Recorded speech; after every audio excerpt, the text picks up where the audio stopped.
Home of the Brave. Written by Thom with an H. A mom's job is never truly finished. Elise knew this instinctively when her son was born. For at least the 100th time, she sat next to his bed, in that chair, mending his quilt. There was no way of knowing the day she bought it at a flea market that it would become her son's most valued possession.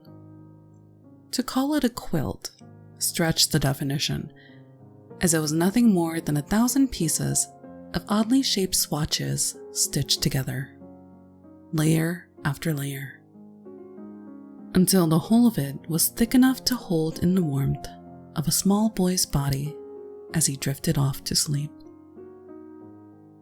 The person who pieced together this labor of love must have spent countless hours shaping the useless remnants into a usable blanket.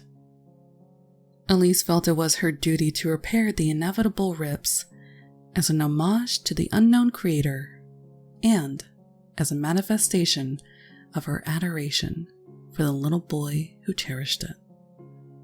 "I love how cool it feels when I first get into bed," her little man observed the first night he wrapped himself in the old quilt. "But before long, it warms up, and I'm snug as a bug in a rug. Where did you get it?" The question was one whose answer was too mundane to inflict on a wide-eyed little boy. So Elise stretched the truth, just a little. "It was brought over on the Mayflower by the Pilgrims," she answered to her son's delight. "It's made from pieces of fabric from all over Europe, and is the first blanket used by the first Americans." It was just a little white lie, but it was also the beginning of a cherished tradition.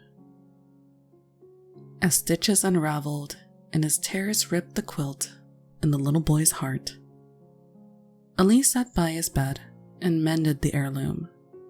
Then she would continue the true story of how the quilt had found its way to her son. "During the Revolutionary War, your quilt was captured by General Cornwallis and used to keep his legs warm on the cold winter nights," Elise said, weaving a story as intricate as a blanket itself. "It wasn't until the surrender at Yorktown that it was returned." "Yorktown?" "Yes, Yorktown," she said, smiling. "George Washington took it from Cornwallis and used it during his 8 years as president." "You mean my blanket has been to the White House?" "Of course it has," Elise answered with a wink. "But not because of George Washington, silly. John Adams was the first president to live in the White House." "Who then, Mom?" the little boy asked. "Who took my blanket to the White House?" "That's a story for later," Elise replied, kissing her son on his forehead. "Now, you get some sleep, and I'll continue the story next time." Elise, unfortunately, had far too many opportunities to continue the blanket's tale, as her son was given to debilitating headaches. At first, the doctors thought he was prone to systemic migraines, but the truth was much worse. Many nights, too many, the little boy would curl up in pain, his teeth clenched in a faux smile. The headaches were excruciating, only soothed by a cold washcloth, his mother's gentle voice, and the telling of the quilt's tale as he drifted off to sleep.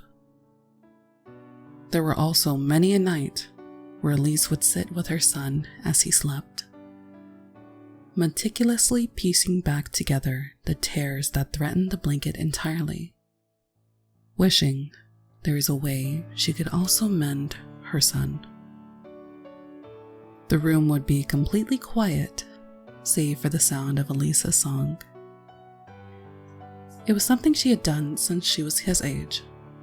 Inadvertently, yet intentionally, she would let the air slip through her lips, creating a tune just for him that would live for that moment, replaced the next time by one equally beautiful and equally unique.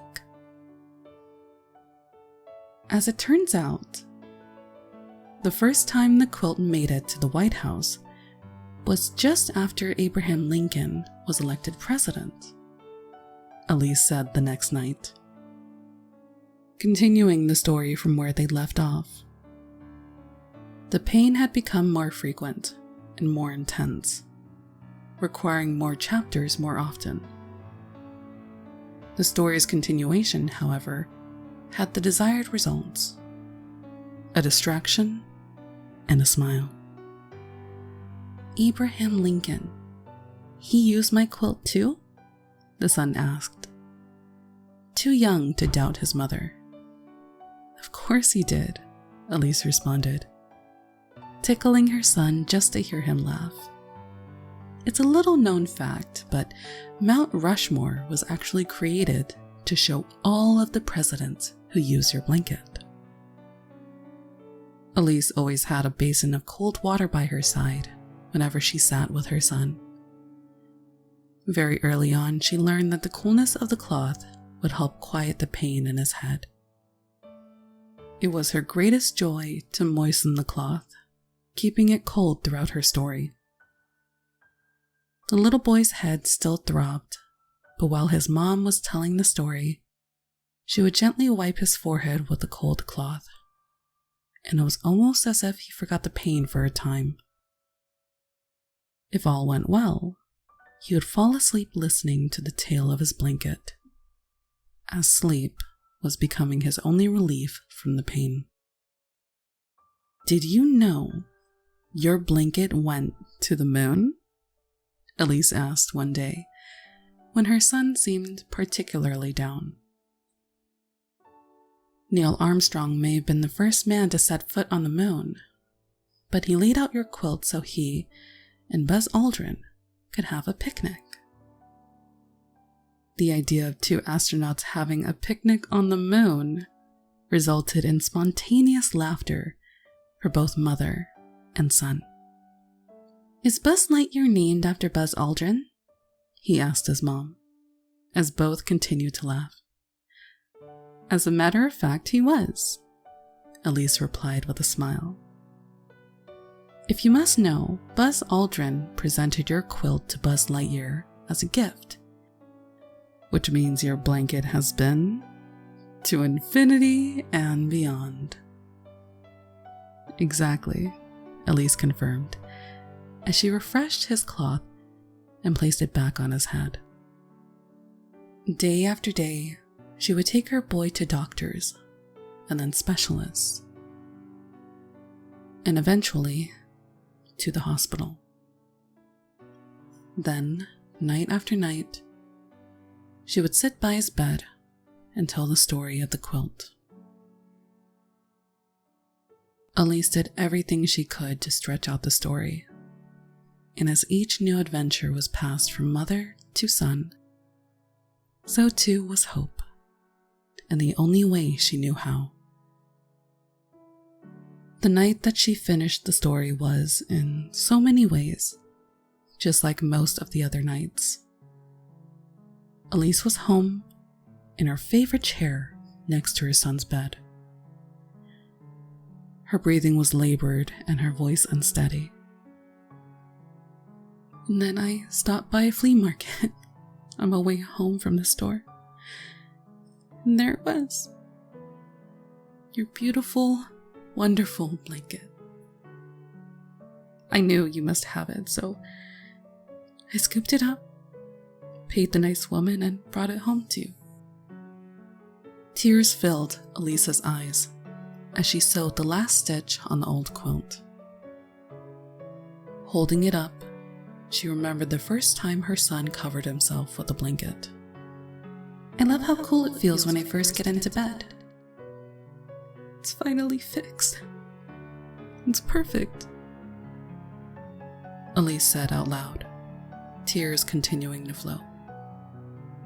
I love how cool it feels too. Summoning every bit of her strength, she laid the beloved blanket on the empty bed in front of her. Being a mom is a job that is never truly finished. At least, she had hoped so.